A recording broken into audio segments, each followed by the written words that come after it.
തൂരിസിനാമല താഴ്വരയിൽ അന്ന് മൂസാ നബിക്ക് റബ്ബിന്റെ ആജ്ഞ കാലിലെ ചെരിപ്പുകൾ മാറ്റിക്കയറുക പാവനമാം ജബൽ ആദരിച്ചിടൂ ഏഴാനാകാശം താണ്ടി ബൈത്തുൽ മഅ്മൂറും സിദ്റത്തുൽ മുൻതഹയും എല്ലാം കടന്ന് റബ്ബിൻ മുന്നിൽ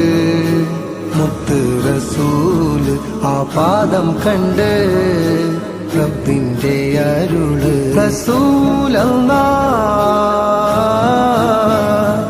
റസൂലല്ലാഹ് അരികെ